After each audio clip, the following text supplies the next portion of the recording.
walk away.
What are the cool kids saying nowadays, man? Triple H cooked.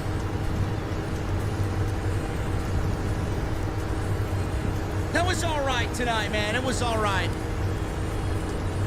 Wasn't the best SmackDown that I've ever seen, but it did the job. It set the tone for the Women's War Games match happening in 3 weeks. And what a team we got, man. Oh, my goodness. Holy shit. Funny thing is, though, we got the heels. Who's going to be on the baby face side of things? They don't really have a lot of choices over on the SmackDown side. We'll talk about it. Also, no Roman Reigns, but LA Knight still has his eyes set on the Universal Championship. I don't know what we're doing with LA Knight at the Survivor Series, but after tonight's show, I can't figure it out. And I'm left with absolutely nothing. Also, Santos Escobar. I didn't expect it, man, but holy shit, he turned heel already. Can't wait to get that heel turn underway, man. We'll talk about it. And I told you so. I told you exactly how it was going down. And that's what WWE did, man. I don't know what's going on in the venue, man. Jesse's not here. Jesse's under the weather. He's sick. I don't know who's cooking in the kitchen tonight. Stay away from the tacos, man. They're from last Tuesday. Anyway, just hand me a fucking beer, please. When I get there, they better be ice cold. And when I get there, I'm gonna ask you one very important question, man. Very. What the fuck are you guys drinking? See you over there.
Why has Triple H been so successful? Why is Triple H running WWE better than Vince McMahon and Bruce Pritchard on Monday and Friday night? Long-term booking.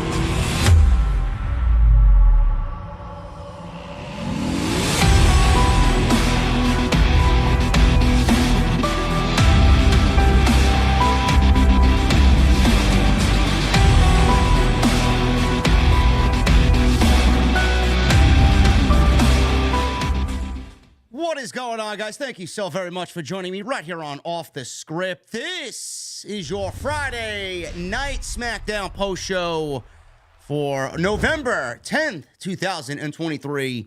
I am your host, JD from New York. As always, coming to you live from the OTS venue downstairs in my mother's basement.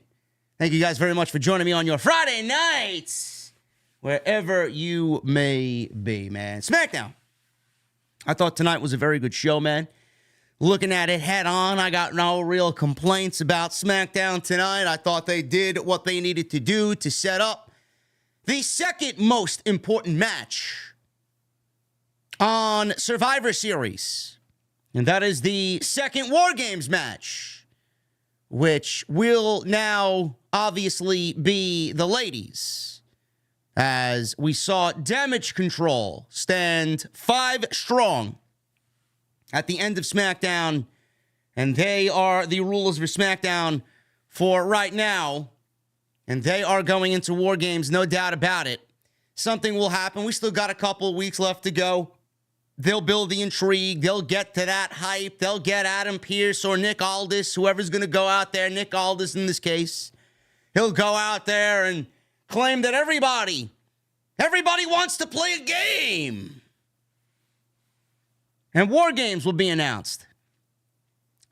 But man, oh man, what a fucking women's War Games match, huh? What a War Games team that is. Seriously. Now, I don't know what you guys are thinking about War Games, but holy shit. That may be the greatest assembly of women for a Survivor Series / War Games team that I think I've ever seen. We have Asuka. We have Kairi. We have Io. We have Bayley. And we have Dakota Kai, who is, I'm not sure if she's cleared, but that's quite the fifth if you want to go that route. Look at that 5, man. Tell me that is not the greatest assembly of women for a Survivor Series team / War Games match, possibly in WWE history. The talent on that team is absolutely unreal. Unreal. I can't even begin to tell you. Seriously. Ridiculous. It's fucking unbelievable. Anyway, that's going to be set up in the next couple of weeks. Don't know when, don't know how, don't know where, but we will get there. Now, who do they go into the War Games match with? I don't really know. We got Charlotte Flair. Charlotte is Charlotte. Not going to take anything away from her. She's fucking boring, but Charlotte is Charlotte. Top tier name in the division? Great. Then we got Bianca Belair. And Bianca is one of the top acts in WWE as well. Now that I'm thinking about it, look at the fucking women's division on SmackDown now. Holy shit.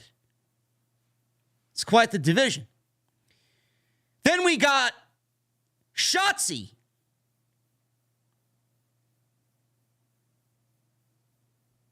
Shotzi. You could see the excitement written all over my face. Shotzi. I mean, it's not that difficult to figure out who the odd woman out is, huh? It's like figuring out a fucking puzzle, man. Tell me which piece doesn't belong. Shotzi with her spiky hair, man, and her freshman year of high school, I'm gonna be a rebel look. Holy shit. Wow, man, that's really tickling me fucking fancy Shotzi Blackheart, man, on the Women's War Games match. Who gives a shit?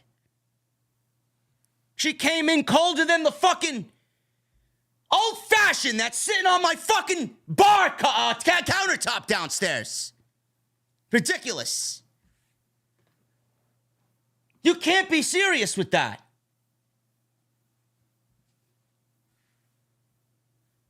If we could change something, we'd change Shotzi. So we got Charlotte, Bianca, and Shotzi. Who's the fourth?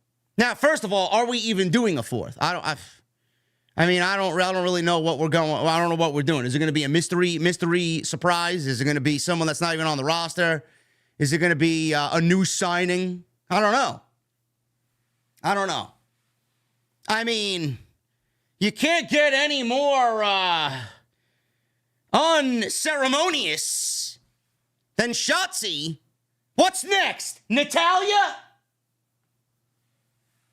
Mention WWE brings Natalya into the War Games. Oh, man. Liv Morgan? The fuck does Liv Morgan have to do with any of these women? Zero. People are saying Sasha. Why would Sasha Banks be back in WWE when she signed to AEW? So what? Oh no, I'm not supposed to let the cat out of the bag. Listen, I'm sorry, man. I'm a little overexcited about that one. It won't happen again. I apologize. Jade Cargill, I don't know, maybe. Could be. Yeah, there was a little article that Bianca Belair would love to team with Jade because of the power couple that they'd be, or the power duo that they'd be, right? I don't know. Who's gonna be the fourth or the fifth in this case if they go 5-on-5? Who's it gonna be? Could be Jade. It's not really out of the realm of Survivor Series to debut somebody like that in Survivor Series. You want her first match to be War Games, though. I don't know. Tiffany Stratton, Lacey Evans. No, Lacey Evans is gone. Lacey Evans got released. I really don't know. I don't really know what's going on. Tiffany Stratton? Could be. Is she doing anything on NXT? I don't think she's doing much of anything on NXT. I don't know. Cora Jade? The Cora Jade that blocked me on Twitter? For absolutely nothing? Maybe. I don't know, man. I have no clue who's going to be the fourth or fifth. Ah, yes, Tamina Snuka. Yes, that's going to really be great, huh? Mia Yim. Who cares? None of these women matter. None of these women even factor into what's going on here. I don't even understand why we're getting a War Games. Roxanne? I could see Roxanne Perez being on the team. I mean, that would be a great call-up. I mean, she's more than ready to go, honestly. She's got everything that she needs. Tiffany, Roxanne, either one of those ladies would be fine. But the point of the matter is, underneath all the sarcasm and all the jokes, I am very pleased that they actually set the tone for War Games tonight. I really am. And Kairi looks great. I don't know what you guys thought about Kairi Sane. Kairi Sane looks great, man. I love the look. It's almost like she's a fucking hired assassin ready to chop your fucking nuts off. Seriously. She looks great. So, it's going to be interesting to see how WWE lays out this women's War Games match. You know, I'm always of the mindset, you know, I know Damage Control has been feuding with Bianca Belair, and they took Bianca Belair out for 2 months, right? It wasn't really the hottest feud in the women's division. I mean, it was pretty tame, if you're asking me, honestly. Does it deserve a War Games stipulation? Probably not. I don't think there's enough intensity. I don't think there's enough heat there to warrant a War Games for the ladies. I do think that we need one War Games match and one War Games match only, but that's just my opinion. I know they go for 2. I know they do whatever the men get, the women have to get, and that narrative. But listen, it's going to be exciting. And last year's women's War Games match was okay. Wasn't the best women's War Games match that I've seen. But honestly, I feel like they are going to try and one-up themselves this year. I think they're going to try and look back at last year's and say, hey, we could do this a lot better. And you got Charlotte and Bianca in there, and you got the Damage Control team, which is comprised of some of the most talented women in the fucking entire industry. I mean, it's a recipe for success. So I'm actually very excited to see what's going on with the babyface side and who they actually get to round out that team. Santos Escobar. I've been anticipating Santos Escobar's arrival on the main roster for quite some time. He came up, and they immediately went with the heel Santos, with Legado being heel. They were doing okay. This was around the time Vince was still there and Vince was in charge. Vince wasn't going to really do anything with Legado del Fantasma. Then they paired him with Rey Mysterio. Or I should say they paired Legado with Rey Mysterio. And they took all of Legado, formed it with Rey, and made the LWO. Zelina was with Legado.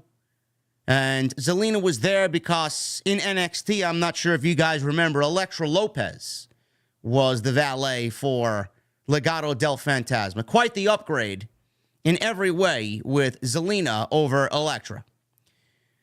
So the LWO was born. Santos and Legado were baby faces, and I thought this was a great thing. I did. Because I knew eventually it wasn't going to last forever, and there would be one moment where the fans look at Santos and say, hey, we like this guy. We like this guy because Rey likes him. And then when that day comes and he turns on Rey, he's going to be vilified and he's going to be hated, and the boos, the hatred, the heel heat is going to be genuine. And that's what we got tonight. Believe it or not, I'm surprised we got it so soon. I thought we let this drag out a little bit, at least till 2024 early, and then we get building towards Rey versus Santos for WrestleMania. But it looks like they wanted to do it tonight. They did it tonight, and Santos is now officially a heel. What happens to the rest of Legado? I don't know. Do they join him? I don't know. But we could be looking at Santos Escobar and Legado being the biggest heel faction in the entire WWE if booked correctly. And I thought what they did tonight was actually great shit. I thought this was great shit. And they did exactly what I told you guys when Carlito was backstage many weeks ago and Santos was there looking dejected after him and Rey lost to Bobby Lashley and the Street Profits. And he was looking dejected, and Carlito came in, and, you know, Rey was showing him more favoritism, and he was befriending Carlito a little bit more than he would Santos. And Santos just had this look on his face, and the body language all over Santos was like, well, why are you all over this guy? What about me? You know, this guy doesn't really belong here. I've been here since the beginning. You know, he hasn't done anything for the LWO, yet you're favoring him over me. What about me? Like Dolph Ziggler. What about me, Dolph? That was Santos tonight. Told you guys exactly what was going to happen. Santos got jealous of Carlito. What are you doing here? He doesn't belong here. He's not family. Why is he in the LWO? That was his problem. Why did he say that? Why did Santos all of a sudden turn his back on Carlito and start saying, well, he's not one of us? Well, Carlito called out Santos Escobar as the reason why Rey Mysterio lost the United States Championship to Logan Paul at Crown Jewel.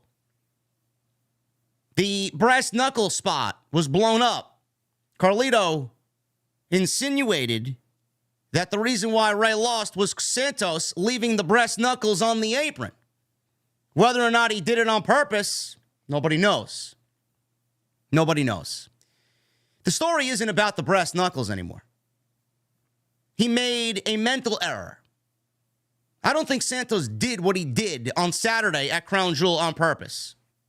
The story of Santos Escobar is the fact that he's jealous and he is not wanting Carlito in the LWO because he's no longer the apple of Rey Mysterio's eye. That's the story. It has nothing to do with the brass knuckles. The brass knuckles were just a side quest. That's all it was. It was a side quest to the main story. And the main story is Santos turning heel and Carlito calling him out on the brass knuckle spot. And Santos in turn says, well, what the fuck are you doing in the LWO? You're not family. And then him and Rey got arguing. He's not family. He's not family. Rey Mysterio's like, what are you talking about? We are familia, he says. One thing led to another, and Santos walks out. Bobby Lashley and Carlito have a match. Not very good. I don't know what the fuck happened there. I think we should leave those two guys out of the ring from now on if they're wrestling one-on-one. Seriously. It wasn't even about the match. It was what happened after the match. Carlito got beat down 3-on-1 by the new Hurt Business. Profits were out there. Bobby Lashley beat down Carlito 3-on-1 with the help of Montez and Angelo Dawkins, and Santos Escobar came out to save the day. Everybody thought.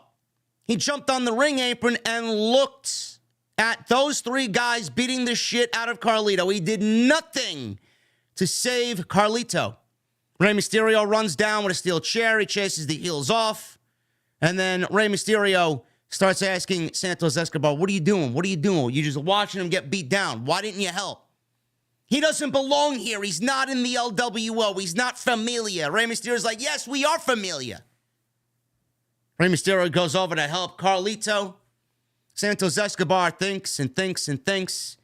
And all of a sudden, he blasts Rey Mysterio in the back with a big elbow. Drops him. Rey Mysterio gets up. Shoves Santos Escobar. Slaps him in the face. They start brawling. Rey Mysterio had instant regret that he put his hands on Santos Escobar because he didn't want to do it. Santos Escobar was then helped up by Rey Mysterio on the ring apron. Santos said, fuck you, Rey. It's all your fault. You had this coming. This is the reason why I'm doing what I'm doing, because of what you did here. Shoved him against the ring post and then took him out as his leg was trapped within the steel steps and the ringside apron. Crushed his leg. And Rey Mysterio, I'm assuming they wrote him off TV for a few weeks, as Santos Escobar's heel turn is now complete. I didn't really expect that to happen so soon, honestly. I thought that they would drag this thing out. But you knew it was coming. Yes, Rey went to a medical facility, pal. I don't believe they're still doing that. Makes you wonder, huh? But I didn't think that they were going to do this so soon. And I'm glad that they did. Santos Escobar was chased down by Kathy Kelly for a few words. Rey Mysterio, the reason why he did what he did is because Rey had this coming. The way Rey acted, Rey had this coming. And then he walks away. Fine. Now we need to know if his boys in Legado are going to join him. And if the LWO is now finally finished. But Santos is at least on his own, and he is a heel. He got booed out of the building, and this is going to be fantastic for Santos Escobar. I'm heel. Yes, I'm heel for it. Yes, I'm here for it. He's going to be a great heel. It's exactly the type of heel you want.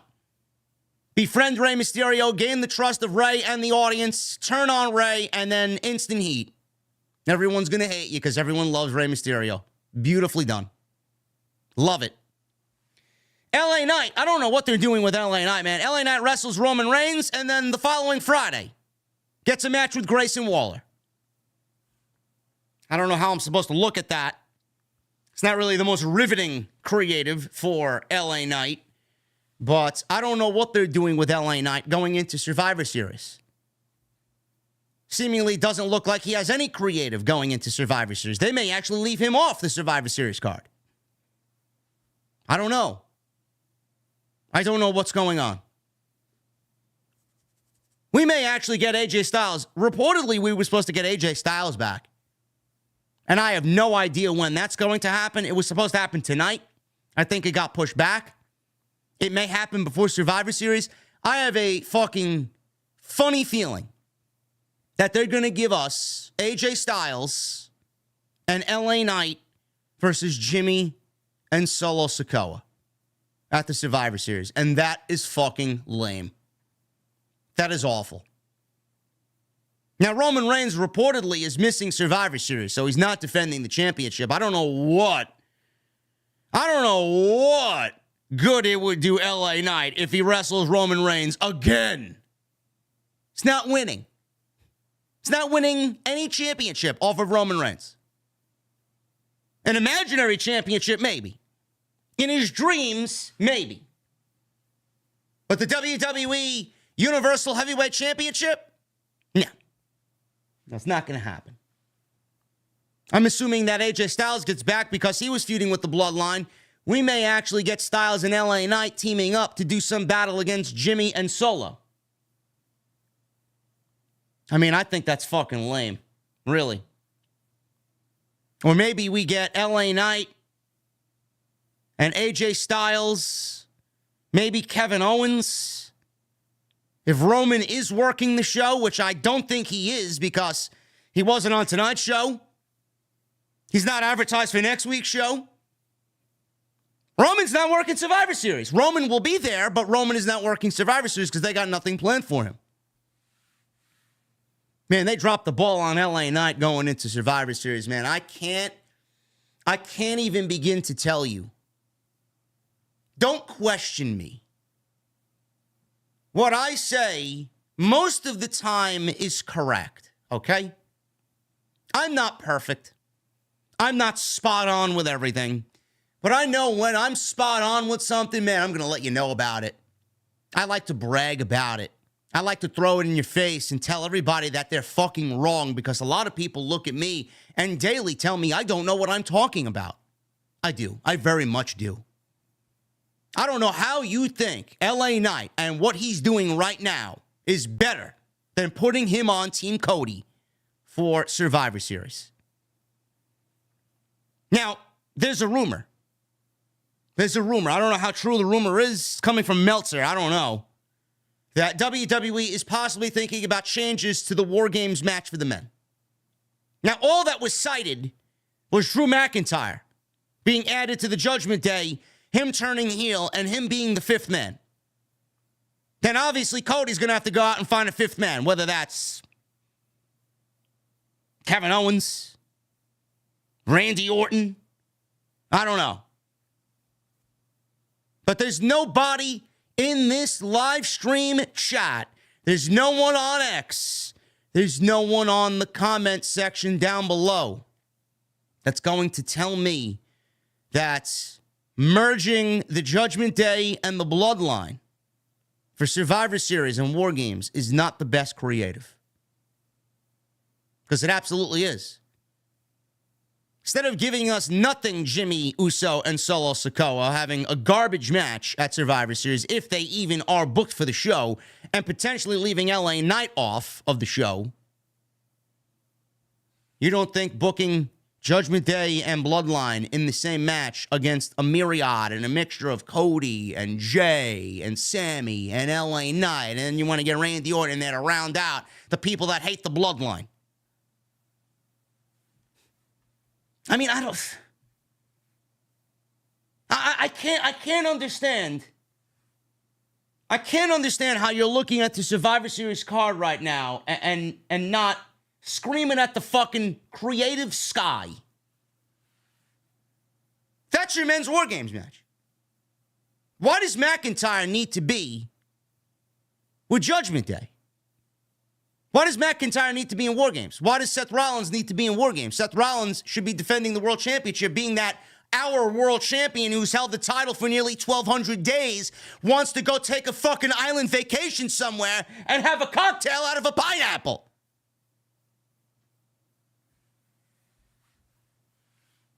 Not really a good look.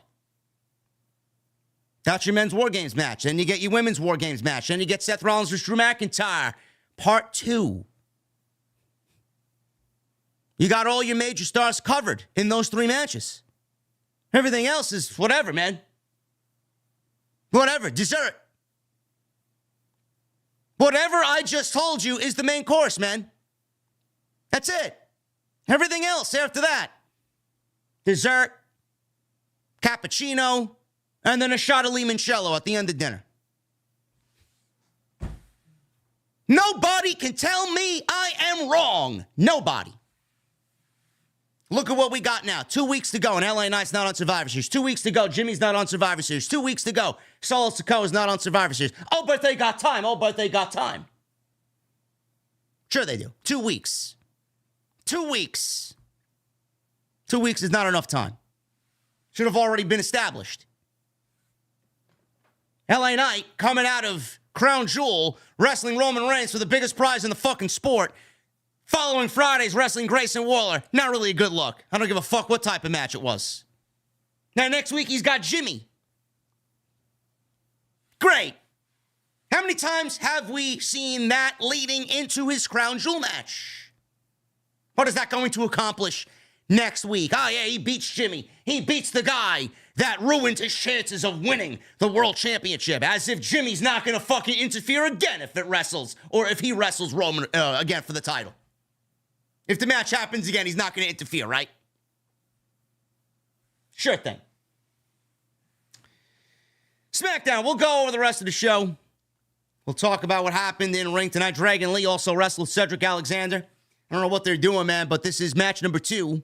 And I'm kind of anticipating maybe a best of 7 series here. Just let him go. Just let him go. Throw him out there. Have him have a best of 7.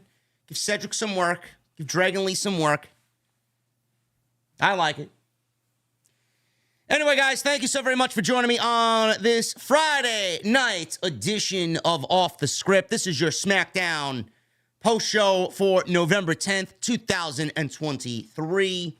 Tonight, sponsored by DraftKings. Make sure you guys click the live stream chat pinned at the very top. All you guys have to do is download the DraftKings Sportsbook app today. Sign up. Use my promo code JD from NY. Bet $5 and get $200 back in bonus bets instantly. And I know you guys are going to be on your couch, just like everybody else who loves the NFL. You're going to be watching your favorite team. Why not take advantage of this great deal from Off the Script tonight, sponsored by DraftKings. What is going on, football fans? We are in the midst of the NFL season, and I'm still holding on to hope that my favorite team will be in the playoffs this year. I'll even place a bet on that. Tonight's show is sponsored by DraftKings Sportsbook, an official partner of the NFL. And right now, they have an offer you guys do not want to miss. All customers get a no-sweat bet on any same-game parlay or same-game parlay X. All you have to do is download the DraftKings Sportsbook app and use that promo code JD from NY. If you're a new customer, DraftKings has got something extra special for all of you. New customers who bet just $5 will get $200 back in bonus bets instantly. If you guys are already signed up for DraftKings, you can get a no-sweat bet on any same-game parlay or same-game parlay X bet. If your bet does not hit, max wagering limits do apply. Are you a fan of your alma mater or your favorite hometown team? You guys can combine multiple bets together for a shot at an even bigger payout. Download the DraftKings Sportsbook app, and new customers use promo code JD from NY. Bet just $5 and get $200 back in bonus bets instantly. Once again, that's promo code JD from NY, only at DraftKings Sportsbook. Thank you guys very much for supporting my sponsor tonight, man. DraftKings. Love it, love it, love it. Take advantage of that, man. Follow me on social media at JD from NY206. That's X, Instagram, TikTok, and Cameo. Holidays are coming up, man. You need me to roast somebody? Want me to tell a coworker that he's a fucking idiot? Does your coworker like Bill Goldberg? Let me tell him off. Cameo. Book me today, man. Perfect 5-star rating on Cameo, man. You know it's great over there. Social media is the place to be. Hit that subscribe button down below. Turn on the bell for notifications. Make sure you guys go and check out all the content on the channel. Plenty of it, man. Plenty of it on this channel. Plenty of it on the second channel, man. We uploaded some fun stuff on the second channel today. Hilarious video. Opening more Pokemon packs. Having a great time opening the Poke packs, man. Some really good stuff. It's just different content, you know? If you guys enjoy that type of thing, you know, I've had people reach out to me having such a good time watching me opening up the packs that they're actually starting to collect packs themselves now. Guess that's the influence I have on people, man. Go check that shit out. Link is down in the description for the second channel, man. Go check it out. Super chats are open. Get them on in. We'll hang out at the end of the show. We already have some big bombs tonight. We got some $50 bombs, some mini bombs. Jason Barker and Neon Rose. Thank you, guys, very much for all the support. Memberships are open. Get them on in. Always accepting applications to the VIP club. And I know you're going to want to hang out in my mother's basement, man. It's the coolest place to be. It's the coolest place to be in the entire IWC.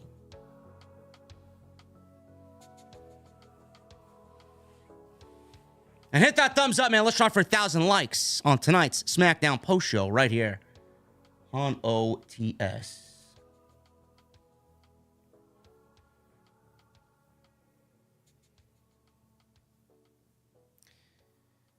SmackDown. Kevin Owens. Kevin Owens made his way out to the arena, and he was on commentary duty tonight. Why? He's filling in for Corey Graves. Why? Because Corey Graves and Carmella welcomed their new baby boy into this world. Congratulations to Corey Graves and Carmella. Rey Mysterio. He's out there with the Latino World Order. Santos Escobar, Zelina Vega, Cruz del Toro, Joaquin Wilde. Saw a clip of Logan Paul, who apparently retired from boxing. Don't know what this means for his WWE career. Maybe they use him a little bit more. I don't know. I don't know, man. The guy's a busy guy. I'd like to see him book that Survivor Series, but I doubt that's going to happen. Logan Paul beating Rey for the United States Championship at Crown Jewel, played on the big screen. Rey welcomed everyone to SmackDown. He said Logan stole his United States Championship at Crown Jewel last Saturday. Rey said he truly believes Logan couldn't beat him without brass knuckles. He said he wanted a rematch. Don't really care to see the rematch. Rey's not winning the title. And I would rather see the match that I fantasy booked. Now, depending on how Ricochet's health is, apparently he had to go through concussion protocol because he got his noggin knocked on Monday night in that fatal four-way. Don't know how, don't know where, but he may be out for a couple of weeks. I'd like to see Logan Paul and Dominic Mysterio team up against Rey and Ricochet at Survivor Series. I think that'd be a cool match. I don't know why I'm booking a better Survivor Series than WWE right now, but typically that always happens. Rey said he truly believes Logan couldn't beat him without the brass knuckles. Carlito ran out, and Carlito said nobody wants to see Rey as United States champion more than him. He brought up the situation at Crown Jewel. He said it wasn't Logan's fault. He said it was the fault of the person who left the brass knuckles on the ring apron for Logan Paul. Escobar looked at Rey and assured him that was not true. Don't believe Carlito. Del Toro and Wilde had to hold Escobar back because he was getting very angry. Escobar glared at Carlito and then left the ring. Rey pursued him, ran after him. Zelina tried to calm everybody down. Carlito, meanwhile, made his case to Del Toro and Wilde. So this led to Bobby Lashley coming out with the Street Profits, and he had his one-on-one match with Carlito. Now, I thought the opening segment was good. I think it set the tone for Rey Mysterio and Santos Escobar to have their little brawl, and I thought what they did was great. The brass knuckles came into play at the pay-per-view. The brass knuckles were the reason why Rey Mysterio lost the United States Championship. Everybody was like, oh, yeah, it's going to be a heel turn. Great. Yeah, we all know that. We all know that. But the brass knuckles are not the reason for the heel turn. The heel turn is Carlito. And Santos Escobar looking at Carlito, jealous of Carlito because he wants to be Rey's favorite, and he's not Rey's favorite anymore because he brought Carlito into the LWO. However you want to look at it, I like it. Rey versus Santos is going to be one hell of a WrestleMania match if built up correctly. How we get there from here to April, I don't know. I have no clue. Figure it out. Bobby Lashley and Carlito couldn't figure it out. This match was not good, man. If there was a match that reminded you of two guys wrestling in quicksand, I thought I was watching a match in slow motion, man. It's like, Jesus fucking Christ. It's like I'm in a time warp, man. Oh, I mean, what the fuck? This shit was bad. Carlito's got some nice babyface offense. I'll give him that. But it's like, I mean, I don't know what I was watching, man. It was like two guys stiff as a fucking board in there. Now, I don't know why we're going backwards here on Smack. Like, who asked for this match? This match may have been good 15 years ago, but in 2023, no thank you. I don't know who wants to see this match.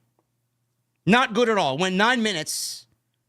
9 minutes of Carlito and Bobby Lashley.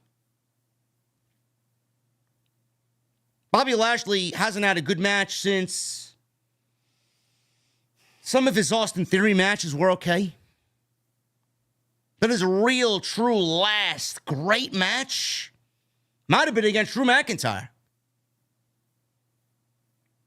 Carlito's just gotten back, so I'm not going to really go too hard on him, but it wasn't really that good. It was all about the ending of the match and the ending angle. We go to commercial break. Carlito ran into the ring post before the commercial break. Typical Bobby Lashley spot where he's got him in the fireman's carry into the steel post. Lashley had Carlito perched up top on the top rope. Carlito fought his way out, landed a shoulder block off the top rope.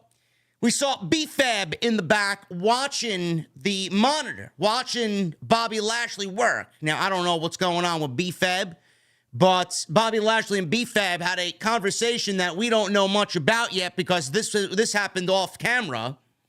Ashante Adonis comes walking up to B-Fab. He asks B-Fab, what's going on? And B-Fab's like, don't worry about it. Let's go. I don't know what we're doing. Maybe they're enlisting B-Fab and Ashante Adonis. Wouldn't be the worst thing, but like I said last week, if there's going to be one woman joining the new Hurt Business, it should be Bianca Belair. Because God only knows she needs a heel turn because that babyface act is stale as fuck. So we go back to the ring. Lashley and Carlito were on the outside of the ring. Carlito rolled Lashley back into the ring. Montez grabbed Carlito's leg to try and distract. Street Profits and Wild and Del Toro on the outside brawled.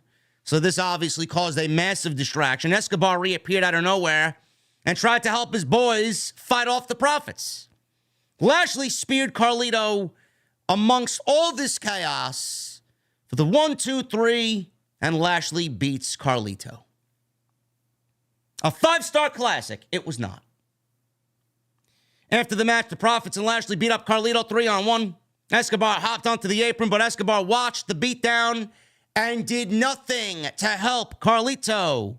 Rey Mysterio ran down, chair in hand. He cleared the ring. Mysterio scolded Escobar for not helping Carlito 3-on-1.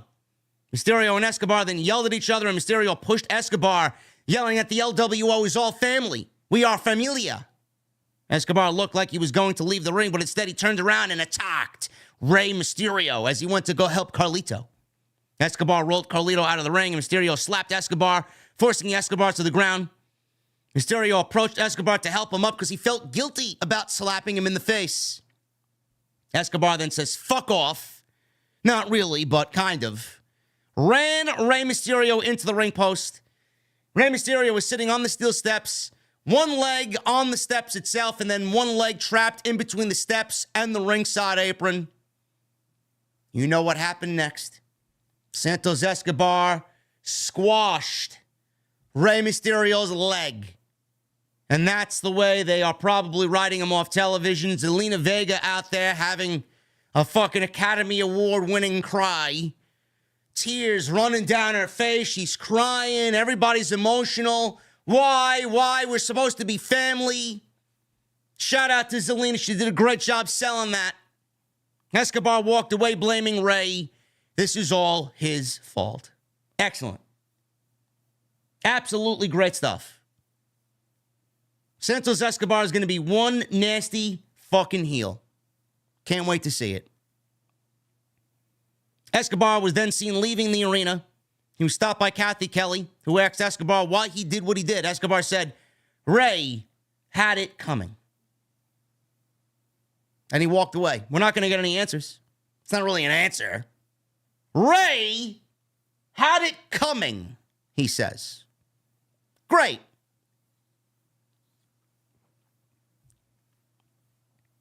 Damage control. Everybody thought that damage control was going to end up breaking up tonight, man. We got the LWO on the fucking rocks. And now damage control may be done as well. So Bayley's in the ring. And Bayley threw it to the big screen.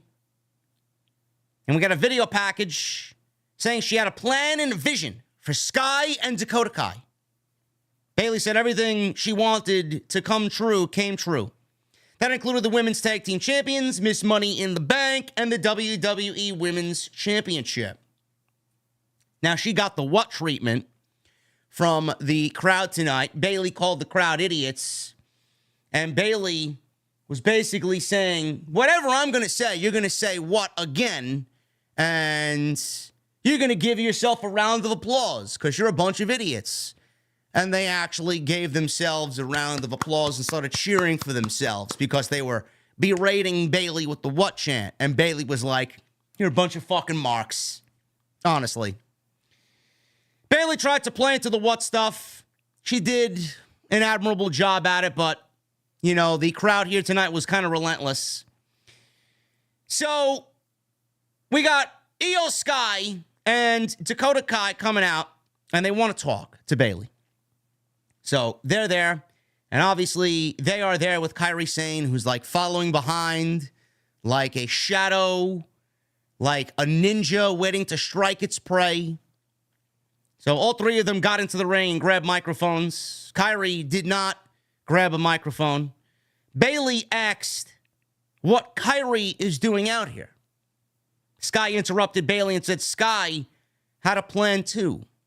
Sky thanked Sane for helping her retain the title. Bayley said, all I wanted was the best for you, Io. And I wanted the best for Dakota. And the last time I saw her, this happened. And she threw it to the big screen. And this was an attack from Bayley on Kairi back in 2020 when they were working out of the gymnasium during the pandemic era. And that was the last time we saw Kairi Sane on WWE television. Goodbye. She got her head repeatedly slammed into a garage door, and thanks to Bayley. So, Bayley said she was concerned that Sane was now back around in the WWE. Kai interrupted Bayley and said they brought Sane in to make damage control stronger. Sure thing. Dakota said they wanted to take some of the weight off Bayley. She does everything. She's the mastermind behind everything. You're working overtime. We took the liberty in giving you some rest. Sure thing. Sure thing. A mile away. Dakota said damage control is stronger than ever, and it should be a celebration. Nothing to worry about. Kairi Sane then took a microphone and said she respected Bayley as the leader of damage control. Sane said she forgave Bayley for the attack 3 years ago. So Sane, Io, and Dakota went for a hug, and Bayley acted like she wasn't into it as the four hugged. Bayley's not much of a hugger anymore. That was her old gimmick. So they all three hugged Bayley, and Bayley just stood there.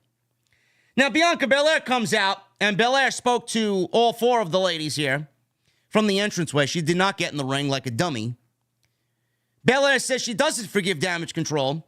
She said tonight she's going to have to whoop all three of y'all. So she introduces Charlotte, who comes out, and then Asuka, who comes out. At this point in the show, I thought we were going to get the 5 in the ring right now, or the 4 in the ring, I should say. I'm thinking ahead because of Asuka.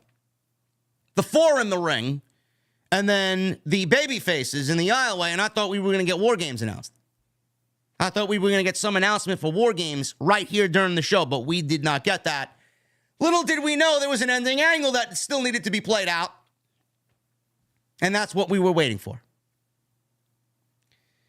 So Asuka came out. She spoke in Japanese. She said something very intense to both Kairi and Io. Kairi-san and Io-san. And then she said something in Japanese, which sounded very vicious. Kairi had a very worried look on her face. Nobody is ready for Asuka. So like I said, I thought this was a War Games announcement. And this was nothing more than a 6-woman tag team match in the main event. Dragon Lee. He went one-on-one with Cedric Alexander. I don't know why we ran this match back, but apparently Cedric Alexander wanted a rematch. I guess that's good enough for me, huh? He wanted a rematch. So this match got about 6 minutes. Dragon Lee came out. He got a ring introduction and an entrance. Dragon Lee got one, but Cedric did not. After Dragon Lee, we go to commercial. We get back from commercial, and Cedric's already in the ring, and the match has already begun. Don't know why. Now, I love these two guys in the ring, man. They are quick. They are fun. It's explosive.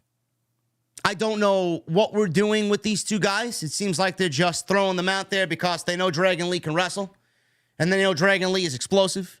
They know Cedric can wrestle, and they know Cedric is explosive offensively. And I'd like to see more of this type of stuff on Friday night because we don't get enough of it. This is the type of thing we get on Monday. Monday Night Raw, believe it or not, is now more of the WWE wrestling show. It was not like that before. Monday Night Raw is where the wrestling happens. SmackDown is where the sports entertainment happens. You rarely get a match like this, man. You know, SmackDown, you get your wrestling, but it's very, very minimal. It's to the casual audience. You don't get those barn burners on SmackDown. You don't. They happen once in a blue moon. I want to see more styles like this thrown into SmackDown and then mixed with some story. We can have a nice, even, wrestling / story / sports entertainment hybrid on Friday night. We're not getting enough of that. So I like this. I don't know where this is going, but hopefully this means a renewed push for Cedric Alexander because the guy can work. I know Triple H has looked at Cedric and seen how Vince McMahon has wasted his talents. Certainly starting to look a little bit more like Swerve Strickland out there. I don't know if I'm the only one who's got that mindset, but if he can't have Swerve, why not go Cedric? I have no problem with that. More Swerve on Dynamite. We got it. More Cedric on WWE. Hopefully we'll get that. But I said in the beginning, man, I don't know. This is the second time now. This happened last week. This happened this week. Are we going the Sheamus Cesaro route here? Best of 7. I would not mind a best of 7 between these two guys, but we're going to need more than fucking 5 minutes. I'll tell you that right now. We're gonna definitely need more than fucking 5 minutes. So like I said, the match was joined in progress. Alexander did not get a ring entrance. He had a drop kick. Then he landed a tope suicida on Dragon Lee. Back in the ring, Alexander did a tornado DDT for a 2 count. Alexander started chopping Dragon Lee. He then landed a running elbow and a drop kick, sitting to a sitting Lee. He goes for a cover, gets a 2 count. Lee came back, and Alexander was on the outside. Lee landed a dive onto Cedric and rolled Alexander back in the ring. Lee then hit a sit-out powerbomb for a 2. Kevin Owens on commentary said, well, he didn't get the legs and the feet over the shoulders. That's why he didn't get the pin. Kevin Owens already proving to be a better color commentator than fucking Kevin Patrick. So Lee ran Alexander, and Alexander launched Lee, or he ran at Cedric, did. This was crazy. Cedric caught Dragon Lee after Dragon Lee was running at him, and he launched Dragon Lee halfway across the ring and almost dropped this fucking guy on his head. It was a overhead belly-to-belly suplex. Launched him into the corner, and he missed being dropped on his neck by fucking that much. Ridiculous. So Alexander kicked Lee in the head, and Lee came back with a German suplex and a kick of his own to the head. They tried this Spanish fly. Lee got the worst of it, and Alexander got a near fall out of it. Lee kicked Alexander in the head again, dropped his knee pad to run at Alexander, but Alexander caught him with a Michinoku driver. Alexander went for the lumbar check. Lee countered, kneed Alexander in the face. Lee then hit his finish for the 1, 2, 3, and that was it. Awesome. Best of 7 between Cedric and Dragon Lee. Sign me up. Now, I don't know if that's where they're going, but I'm just telling you what I think would be best for these guys. Otherwise, where are we going? And what happened to Cameron Grimes, who befriended Dragon Lee? All of a sudden, he got taken off the television again. Where is he? See, guys like that are going to be delivering the in-ring stuff that I just previously mentioned. Let's get some Cameron Grimes to the moon. Back on Friday Night SmackDown. Kevin Patrick mentioned that Rey Mysterio was being treated at a local medical facility, pal. We're still calling it a local medical facility, huh? They got to appease the old man in any which way that they can. Great. LA Knight. Yeah! It's Grayson Waller. Had a talking segment first. Grayson Waller's a damn good talker. LA Knight, a damn good talker. We got 2 of the best talkers on SmackDown in the ring tonight. Yeah. So, I said this in the beginning. Don't really like it. I know it's a setup. I don't know what they're setting up for or what they're setting up LA Knight to next. But wrestling Roman Reigns this soon is proving to be a mistake. I don't know why LA Knight needed Roman this soon. Now, they tried their best to protect him. They didn't. He's not going to be on Team Cody. He's not wrestling Judgment Day / Bloodline in War Games, trying to get his revenge. What are we doing? What are we doing? Now WWE had him lose. Fans don't really care because he's still over as fuck. But the perception, I say this about everything, man. Perception is key. You go from Roman and wrestling for the business, the industry's biggest prize. And then you go wrestle Grayson Waller. No disrespect to Grayson Waller, by the way. He's great. But Grayson Waller, the following Friday, in a nothing match, so that he could get his win back. Like Grayson Waller doesn't need a fucking win, right? Now he's got Jimmy Uso next week. Okay. He's going to get his win over Jimmy Uso. Who gives a shit? He's still not beating Roman. What are we doing with LA Knight here? You got LA Knight in this thing, and you're teasing him to potentially be a world champion. It's great. Not right now, though, because Roman is not losing the title. He's not losing the title till he drops it to Cody at WrestleMania. If WWE even wants to do that, they'd probably be petty enough to have him break Hulk Hogan's record, which at this point seems like a fucking eternity. I just don't think what we're doing with LA Knight is substantial right now. That one job to do coming out of Crown Jewel, and that is keep him hot while thinking, how can we build and continue to build his momentum, even though he's going to lose and not win the title. They didn't do that. They didn't do that. Taking him from Crown Jewel, losing, and then throwing him on Friday night the following week in a match against Grayson Waller isn't really keeping his momentum. There's ebbs and flows. You give and take. There's pros and cons. We didn't need that. Because Grayson Waller needs to be doing his own thing, and he needs to be winning matches himself, too. Instead of being a fucking class clown with Austin Theory. LA Knight came to the ring, stood there, Let me talk to you, he says. Knight said Crown Jewel didn't go exactly as he hoped for. No shit. Knight says he could say he was sorry for not living up to the expectations, but he did. He did live up to the expectations. He delivered a fine match against Roman. He stood in there with the tribal chief and gave a very good match. Stood toe-to-toe with Roman, promo-wise, 2 weeks in a row. He passed the test. He exceeded expectations. Bullshit. Knight says he did what he said he was going to do. He took Roman Reigns within an inch of his championship and had Roman's 1, 2, 3 if it was not for Jimmy Uso. Knight told Reigns to give Jimmy a raise and a promotion because if Jimmy wasn't there, the world would be looking at a new world champion right now.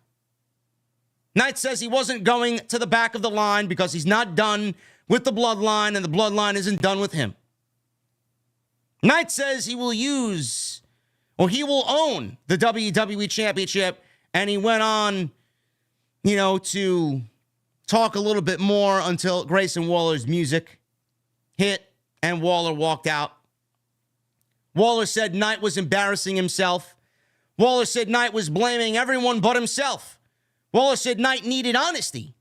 He said the truth is Knight is maybe just not the guy.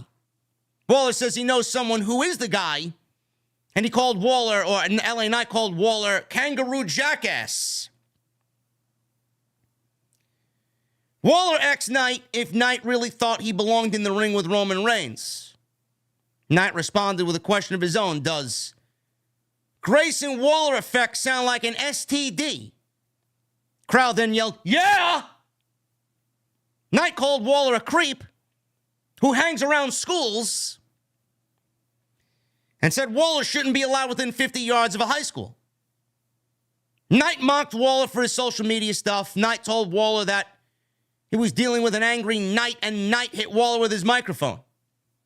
He then gets the match started. He's on the outside, and Knight spills Owens' water onto Waller in your commentary because Kevin Owens has been feuding with Austin Theory and Grayson Waller the last couple of weeks, so he took Kevin Owens' water and dumped it on Grayson Waller. It's a fine promo battle. The promo battle was actually better than the match, if you're asking me. So, Waller, he stood toe-to-toe with LA Knight as well. It wasn't just all LA Knight tonight. They gave Grayson Waller a little bit of rub here in the promo. Waller can definitely hang on the microphone with several people on that roster. And like I said, good on LA Knight for keeping himself in the main event and keeping himself in the discussion to maybe get a rematch against Roman Reigns. I don't see where that benefits LA Knight. I don't. And I don't know why we have to put Grayson Waller in this position where if you're continuing to build LA Knight, he needs a win too, Grayson Waller. Yet we take the stud in Waller and we have him lose. Like, come on. Don't really like that. Knight had control early. The match was not anything special at all, man. The match, it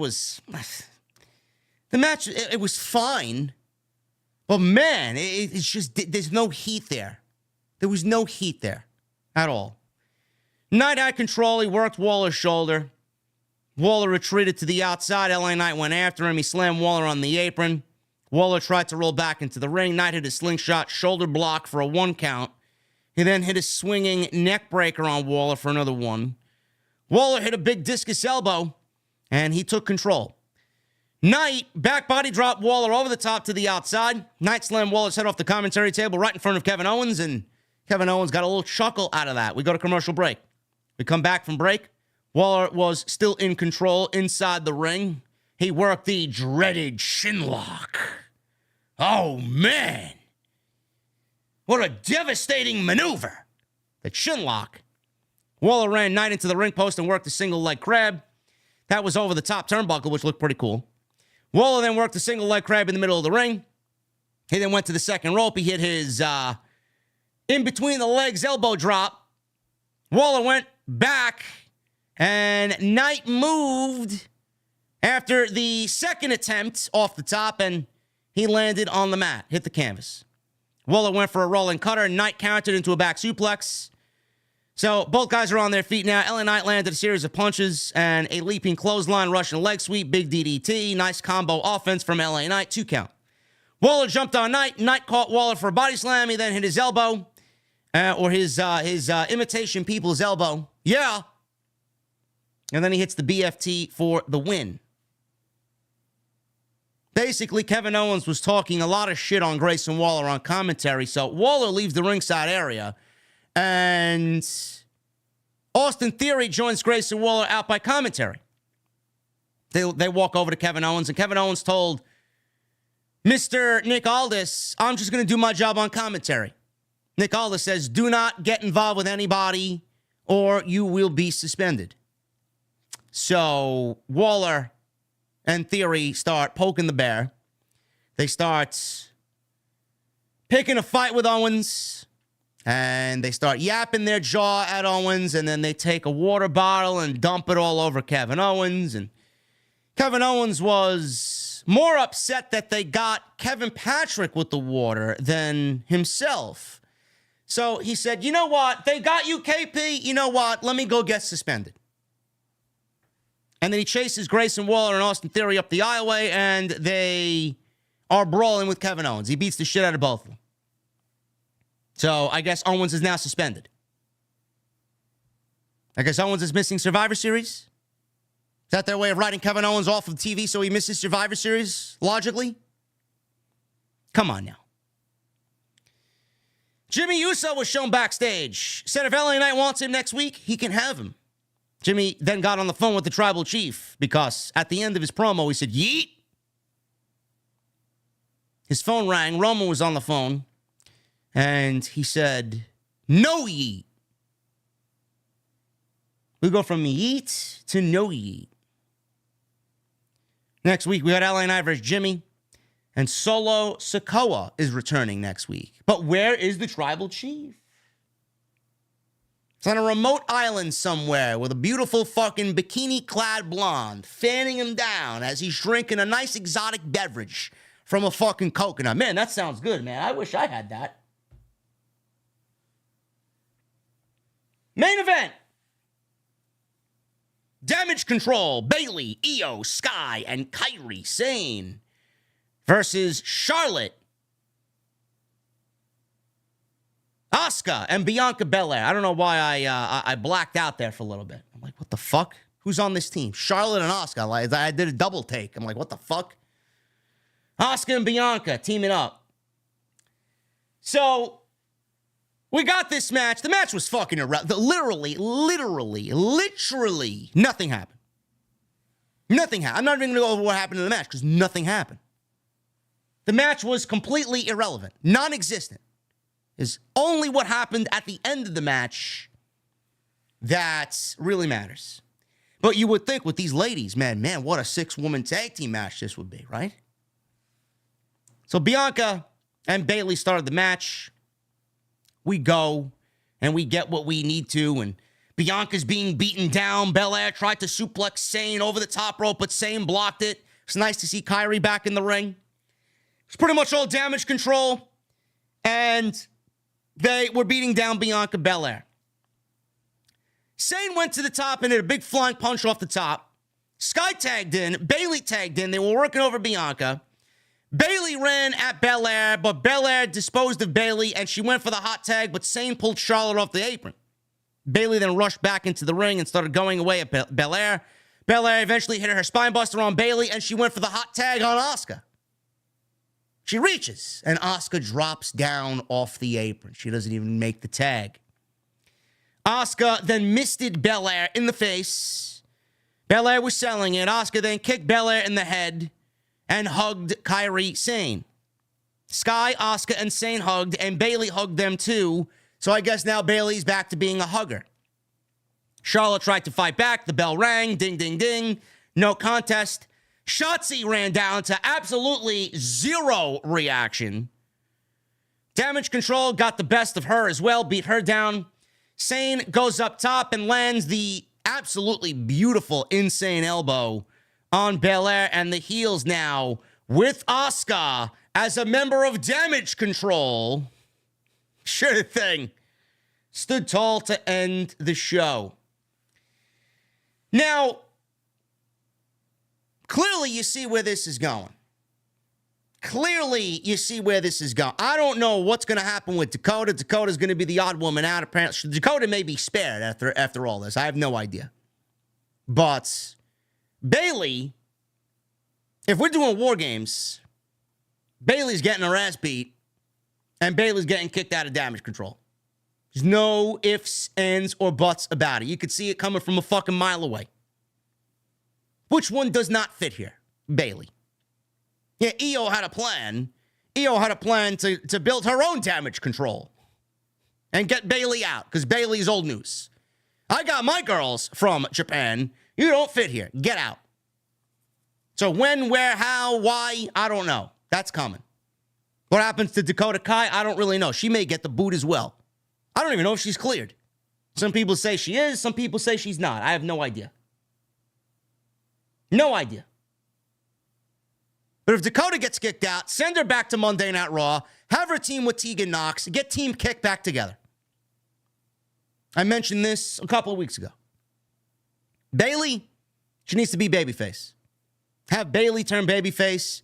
Have Bayley be repackaged slightly, somewhat, and get Bayley back on the right track. Seriously.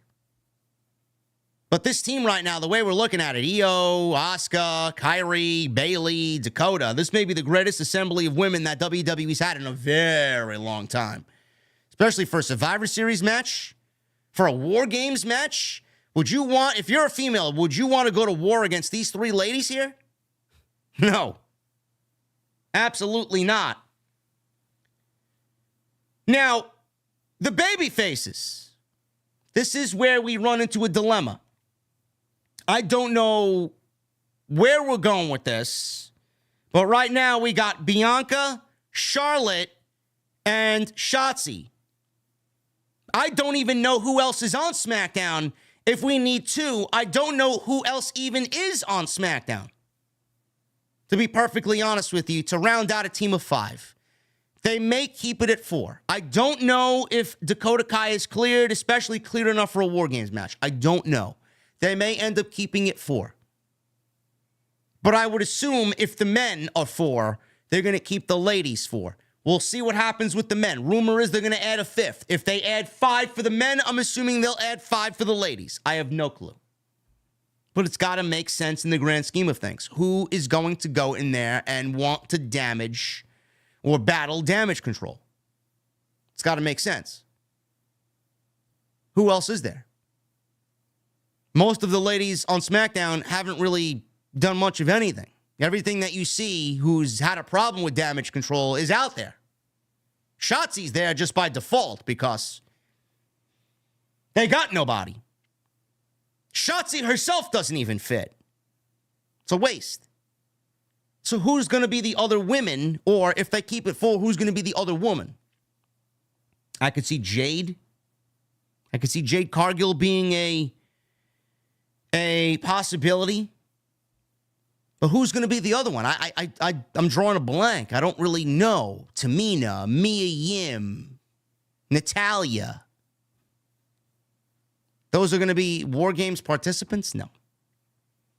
This may be where they debut Jade Cargill. This may be where they debut Jade Cargill. It's a real possibility. So we'll see what happens, man. But I like it. This is very much a must-see War Games match. Some may say it doesn't have the heat to warrant a War Games build. With the amount of talent in this match, I don't really give a shit. I think it's going to be a banger. It's good stuff. Really good stuff. So I like the makeup of Damage Control right now. They're calling them Damage Control, but Kairi, Io, and Asuka teaming up. I mean, only in Fantasyland did we think that was ever going to happen. So for all the cool kids out there on X who want to fucking live and die by WWE, Triple H, he got Kairi back, and the women's division on SmackDown looks a lot different than it did 3 weeks ago, 2 weeks ago, a week ago, with Kairi being added. And tonight, Triple H certainly cooked with the ladies. We got some sort of direction. That's all we could really ask for. Anyway, guys, we're going to get into the Super Chats right now. I appreciate you hanging out with me tonight on the SmackDown Post Show. We had over 1,700, close to 1,800 in here tonight on a Friday night. I really appreciate you guys hanging out. Super Chats are open. Get them on in. We are going to hang out. And the longer you keep getting them on in, the longer I will stay. Hit that thumbs up, man. Got 600 likes on the stream. No less than 1,000. Minimum. Minimum. Go check out all the other content on the channel. More content coming this weekend. Everything you need is on the homepage. Go check out my YouTube second channel. Some really, really cool stuff over there. Non-wrestling related, of course. So most of you might not find any interest in it. But if you enjoy me, go and check it out. I always bring the entertainment. You guys know that. Follow me on social media at JD from NY206. Twitter, Instagram, TikTok, and Cameo. Hit that subscribe button down below. Turn on the bell for notifications. And go check out my sponsor for tonight's show, DraftKings. Download the DraftKings app. Use that promo code JD from NY and get with the program. Bet $5 and get $200 back in bonus bets instantly. It's a great deal. It's a great deal. I know there's a ton of football fans out there, man. Take advantage of that. Take advantage of it while you can.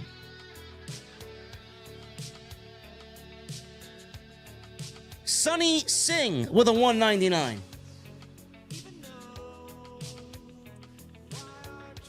Have you ever watched the Addams Family movies? No. Not interested. Main event. 12 months in the venue. Thank you, main event. By not having the Bloodline and War Games takes away from Solo and Jimmy, LA Knight and Randy Orton storyline, because if he's on Raw, where is Sheamus? Sheamus is injured. Sheamus is injured right now. Don't know what the exact injury is, but Sheamus is injured.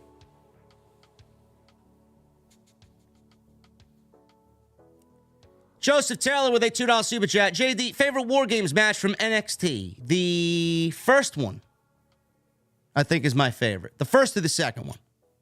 All of them featuring Undisputed Era, by the way. The one where Ciampa did an air raid crash on Adam Cole through the table down below. That was my favorite one.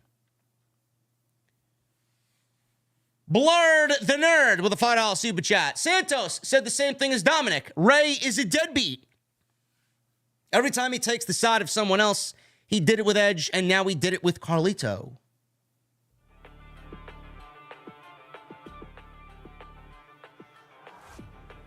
Rhea Ripley tweeted out, maybe the problem is really Rey Mysterio. Sheamus confirmed to be back on SmackDown before Survivor Series, JD. Is that true? Sheamus is back November 24th. Great. But that doesn't mean he's going to be involved with Bloodline. Rhea Ripley did tweet out that Rey may be the problem. Happens all the time. It may not be everybody else. It may be Rey is the problem. Rhea Ripley was having fun with that on social media tonight. Blur the Nerd. Guys, I didn't know Sheamus was coming back. I don't know where this was. Where was this stated? Well, on social media? I did not know that. He's not going to be factored into anything if he's coming back after a long, lengthy injury.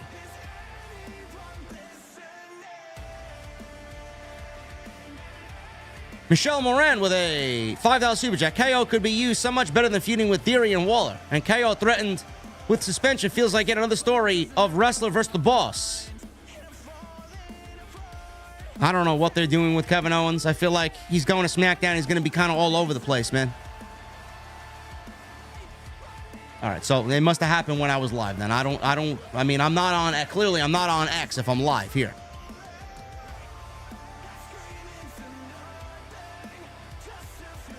Tony Brown with the $4.99 to all my fellow veterans. Thank you for your service. I'm a Vietnam vet. Tony Brown. Salute to you, brother. Skinner with the 2 months. Solid show tonight. I'm hoping Triple H gives Dragon and Cedric a best of 7. They've been cooking. Yeah, I agree. Absolutely agree, Skinner. Latoya Woods with 2 months. Hello. I really enjoy your shows. Keep up the great work. Latoya. Cheers to Latoya.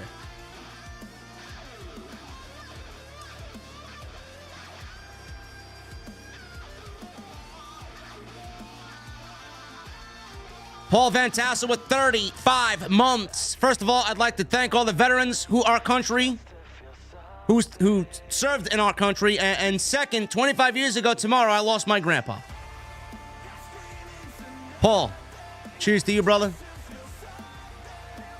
And to your grandpa.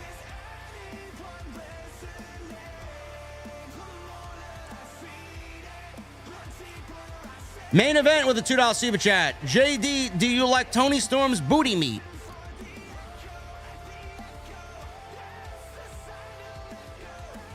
No.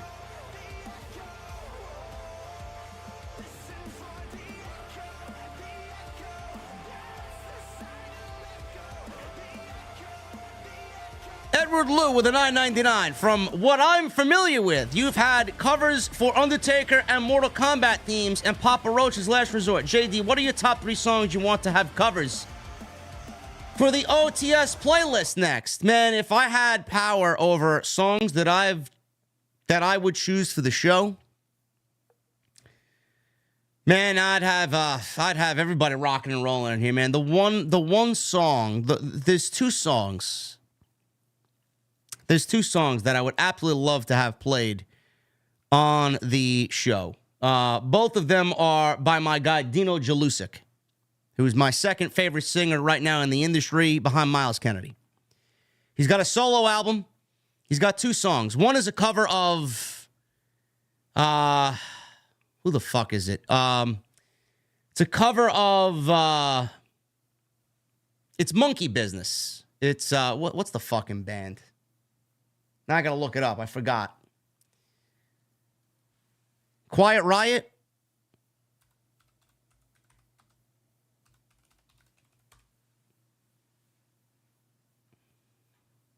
Maybe? It's not Twisted Sister. Skid Row. I don't know why that escaped me. He did a cover of Monkey Business by Skid Row. One of the best cover songs I've ever heard. Go check it out. And then he has another song called Hail to the King by his other side band called Dirty Shirley. Some great songs. Man, I'd have everybody rocking and rolling here. Seriously. If I had choice of what to play here, I'd have Dragon Force playing. I'd have some Fear Factory playing. I'd have some Alter Bridge playing. You know it, man. I love music, man. Hush with a $4.99. Jade feels like the perfect choice for the face side, but she absolutely cannot lose her first match. The new damage control as well can't lose. Jade Cargill could be a choice there for sure. Skinner with a $1.99. Collision is all random shit again. Collision sucks.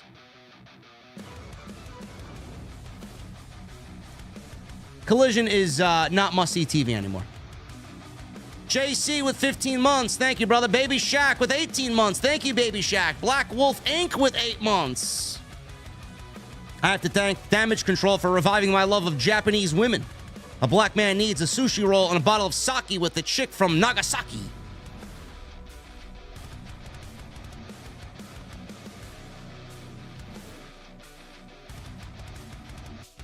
I wish I could give you everything you ask for, Black Wolf, but I can't do that. I'm not a genie. MGM Bowen! I don't know if you mentioned this. My bad if you did, but the fact that Sammy had to go give a briefcase back, but Jay White gets to run around with the world title is hilarious. I love AEW more than WWE, but they ain't cooking right now. Ballin'. You make too much sense, bro.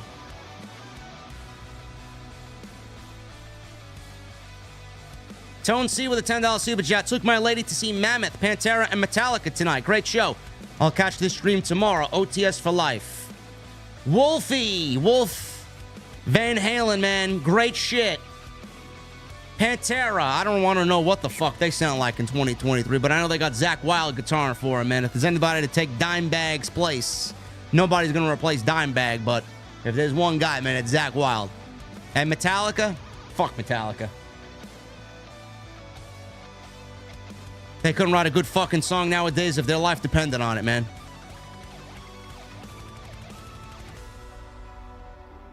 Jason Barker with a $50 bomb. Thank you, brother. I would rather wipe my ass with a picket fence than watch Shotzi with her short hair in War Games. Oh, my goodness. Tell me how you really feel, Jason. Oh, my goodness.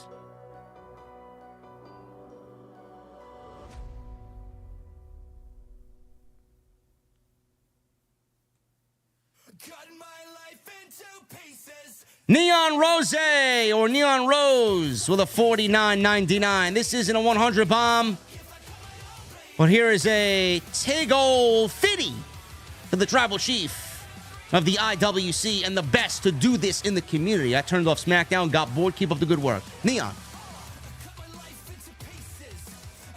Thank you. Lauren with a $2 super chat. Cody, Owen, Zane, Orton, I think will be the team.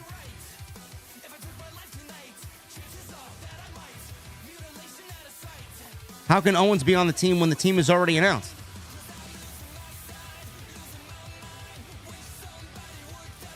It's Cody, Zane, Jay, and Rollins.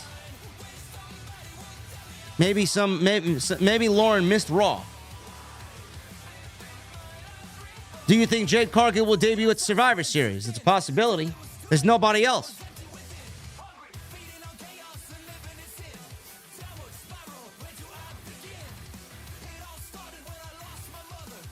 Skinner with a $1.99. Vikingo almost killed himself tonight. Gotta chill.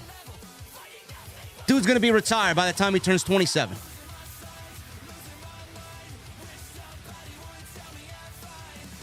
The appeal and luster of Vikingo has already worn off.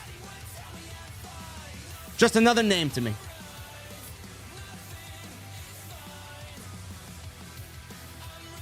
Hollywood guy with a $5 super chat. I saw a podcast that Vince Russo said the main event Mafia is leagues better than the Bloodline. Every man has his opinion. Bro. Ricardo Linnell with a $4.99. I'm a vet. Salute to you, my brother. Salute to all the vets in the chat and beyond. Great show. JD, loving the heel. Women's team of Damage Control. OTS for life. Thank you, Ricardo.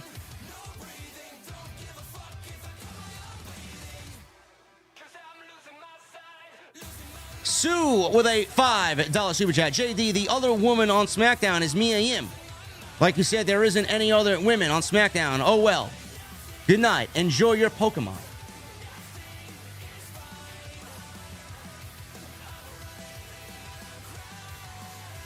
How old is Vikingo? Is he 27?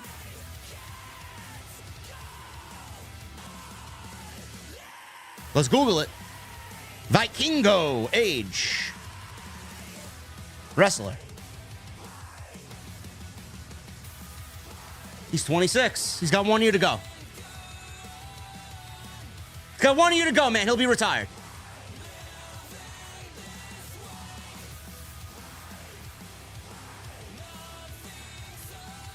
Yo, Foxman, what's up, brother? Twitch. I am dual streaming on Twitch to 20 people. Ego Panda, first time in the chat on Twitch, man. I see you. Didn't know you're on Twitch. Found this on Twitch recommended. Hey, at least Twitch is doing something, man, to push the stream out. Clearly, it's not doing enough. Fucking assholes. Mark Rush with a 199. Bayley turned face and Becky Lynch joins Damage Control. No, I read that wrong. Bayley turned face and Becky Lynch join versus Damage Control. No. Now, what does she have to do against Damage Control? Will Chisholm. Poor Bayley. Don't know they taken her head off after War Games. And if it happens, do you think we get Io versus Bayley at WrestleMania 40 for the title? Will, I don't have any idea what we do with Bayley at WrestleMania. I don't.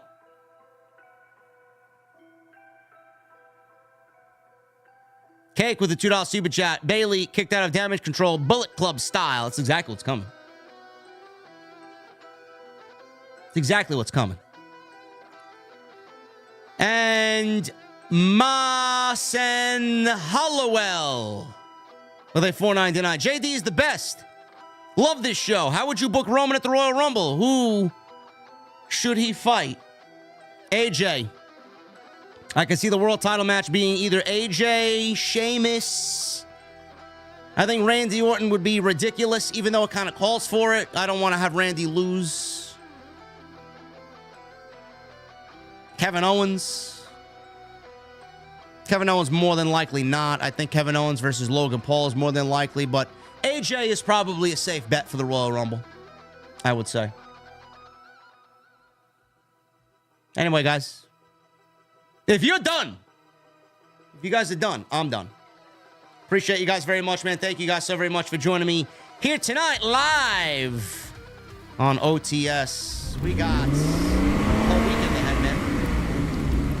We got a whole weekend of shit coming up. I'll be here with more content as always. So look forward to that. Make sure you subscribed. Make sure you follow me on social media at JD from NY206. Twitter, Instagram, TikTok, Cameo. Make sure you guys hit that subscribe button down below. Turn on the bell for notifications. Go check out all the other content on the channel. There's plenty of it, man, including my second channel. Go and check it out. It's non-wrestling related stuff. If you're into that type of thing, great. If not, go take a walk. But it's fun. And I'm enjoying it. And you're there for me. Also, go check out my sponsor for tonight's show, DraftKings. Download the DraftKings app. It's free. Sign up. Use my promo code JD from NY. Bet $5 this weekend on any NFL game or multiple NFL games and get $200 back in bonus bets instantly. DraftKings.